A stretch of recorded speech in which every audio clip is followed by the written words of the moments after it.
5 morts et plus de 80 blessés dans un double attentat terroriste dans la banlieue sud de Beyrouth.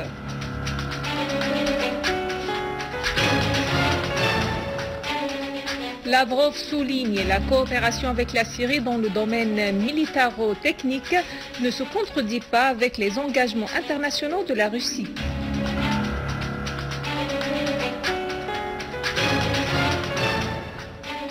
L'armée arabe syrienne continue ses missions antiterroristes dans plusieurs gouvernorats.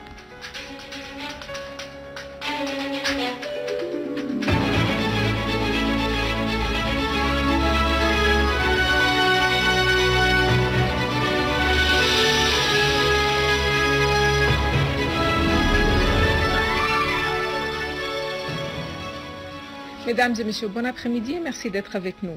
Le Conseil des ministres a vivement condamné les 2 explosions terroristes qui ont frappé la région de Bir el-Hassan dans la banlieue sud de Beyrouth, ayant fait 5 morts et plus de 80 blessés. Le président du Conseil des ministres, Wael el-Halaqi, a imputé la responsabilité de cet acte lâche à certains pays qui soutiennent et financent le terrorisme, ajoutant que ces pays constituent une source d'inquiétude et d'instabilité au Liban, en Syrie et dans toute la région.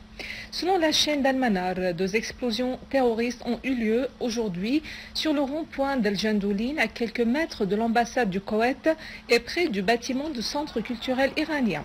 Les attentats terroristes sont produits par de voitures piégées conduites par de suicidaires.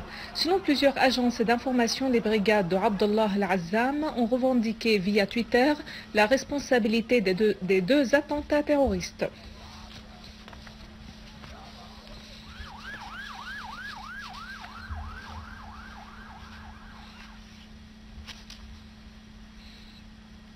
Le chef de la diplomatie russe, Sergueï Lavrov, a déclaré que la coopération de la Russie avec la Syrie dans le domaine technico-militaire ne se contredit pas avec ses engagements internationaux. Dans une allocution prononcée à Koweït lors du 3e round ministériel du dialogue stratégique entre la Russie et le Conseil de la coopération des pays du Golfe CCG, Lavrov a exprimé son espoir de parvenir à un accord au Conseil de sécurité de l'ONU sur une décision humanitaire concernant la situation en Syrie très prochainement. A souligné que le chef de la diplomatie russe, Sergueï Lavrov, participe à la réunion ministérielle pour la Russie et les pays du CCG tenue au Koweït et qui examinera plusieurs questions, dont la plus importante, la crise en Syrie.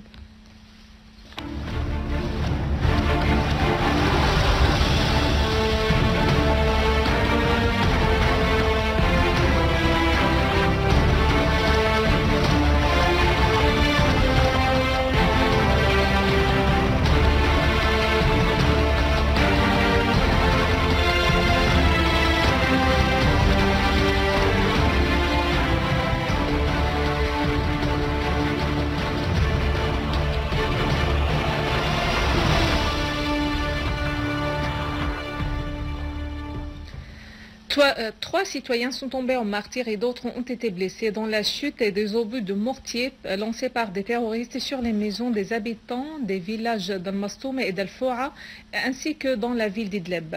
Une source de la police a déclaré que 3 obus de mortier sont tombés sur le rond-point de Sabah Bahrat et sur la rue d'Al-Jala, faisant un mort et des dégâts matériels considérables dans les maisons. De même, des terroristes ont pris pour cible par 7 obus de mortier le village d'Al-Foua, faisant 2 martyrs et détruisant des biens des citoyens. Des terroristes ont été tués et d'autres blessés dans des opérations contre leurs repères à Daraa, Idlib et Deir ez-Zor. 6 terroristes ont été tués dans la destruction de leur cache dans le village de Mzerib, dans la banlieue de Daraa. Une unité de l'armée a désamorcé un engin explosif planté par des terroristes près de l'accès du village Al-Muhja sur la route de Daraa à Damas.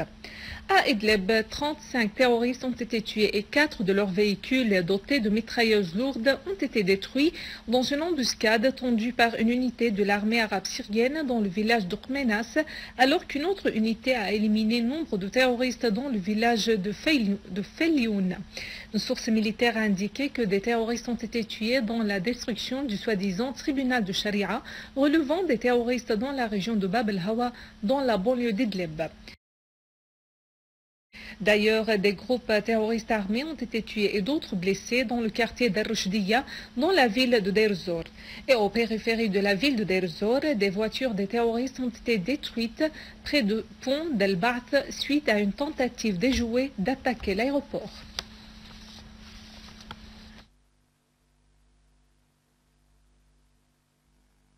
L'armée arabe syrienne poursuit ses opérations militaires contre les terroristes dans plusieurs villages de la banlieue nord de Hama. L'armée a contrôlé dans une opération spécifique la colline d'Al-Bazam, qui a une grande importance pour l'approvisionnement des groupes terroristes armés en armes et munitions. Des unités de l'armée ont d'ailleurs découvert un tunnel qui servait de cachette pour les terroristes. Et dans la ville de Soran, aucune présence pour les groupes terroristes armés suite à des ratissages faits par l'armée dans la ville, suite auxquels des terroristes ont été tués et d'autres blessés, en plus de la destruction de leurs voitures équipées de mitrailleuses Douchka. Le gouverneur de Homs, Talal El-Barazi, a déclaré à l'agence Sana qu'une nouvelle opération d'évacuation de civils assiégés dans la vieille ville de Homs a eu lieu aujourd'hui. El-Barazi a clarifié que la majorité des personnes évacuées étaient des femmes, des enfants et des vieillards. Le premier ministre irakien Nouri al-Maliki a déclaré que ce qui se passe en Syrie constitue une menace pour le Proche-Orient et le monde tout entier. Dans un éditorial publié sur le site web du magazine américain Foreign Policy, al-Maliki a estimé que la guerre contre les extrémistes en Irak fait partie du conflit en Syrie et que la communauté internationale doit soutenir le gouvernement irakien. Al-Maliki a souligné que l'Irak avait vaincu auparavant Al-Qaïda et il possède une stratégie pour le vaincre encore une fois. Le Premier ministre irakien a réitéré la détermination du gouvernement irakien à faire face par tous les moyens aux terroristes dans toutes les villes irakiennes et réinstaurer la sécurité et l'ordre en Irak par le soutien des tribus.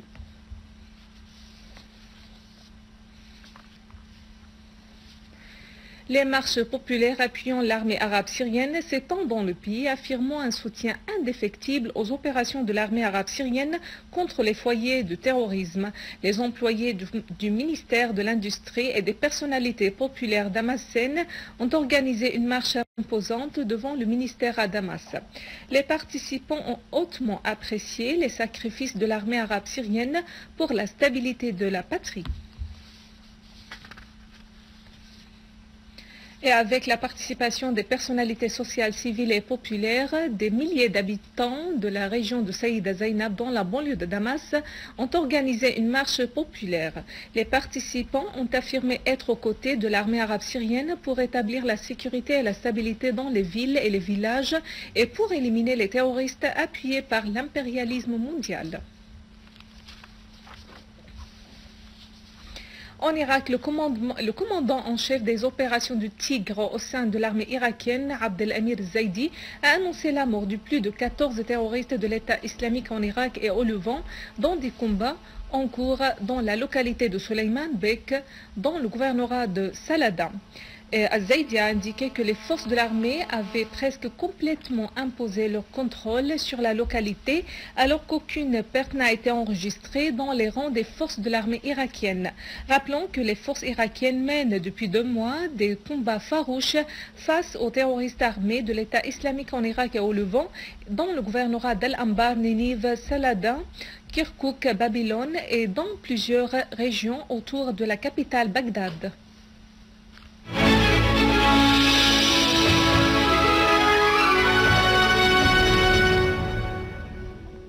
Le film Your Circle du metteur en scène syrien Hanna Karim a remporté l'un des prix du festival asiatique Sayer des courts-métrages organisé en Indonésie comme un meilleur film qui traite du problème de la maladie du sida. Le film produit par Karim sera désigné avec 3 autres films en tant que publicité officielle pour la lutte contre le sida. Monsieur Karim a indiqué que c'est une grande joie de gagner le prix pour un film syrien en dépit des circonstances difficiles que traverse la Syrie, affirmant qu'il œuvrera toujours pour la production de films qui concrétisent la vraie image de la Syrie. Il a précisé que malgré les conditions difficiles, on doit demeurer ferme et attendre l'opportunité, et ne pas attendre l'opportunité, mais la créer pour présenter une chose, même si elle est simple, à la Syrie qui nous a beaucoup donné. Sayar est un festival indonésien qui reçoit les participations des metteurs en scène jeunes via l'Internet des 4 coins du monde pour les valoriser suivant des critères et adopter les films gagnants par un jury.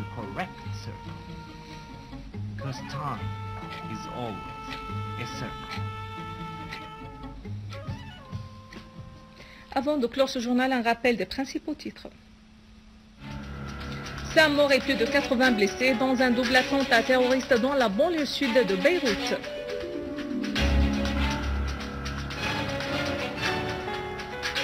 Lavrov souligne la coopération avec la Syrie dans le domaine militaro-technique ne se contredit pas avec les engagements internationaux de la Russie. L'armée arabe syrienne continue ses missions dans plusieurs gouvernorats syriens. Mesdames et messieurs, c'est la fin de notre édition. Pour la revoir, visitez notre site web syriaonline.sy. Merci à vous, merci à toute l'équipe. Au revoir.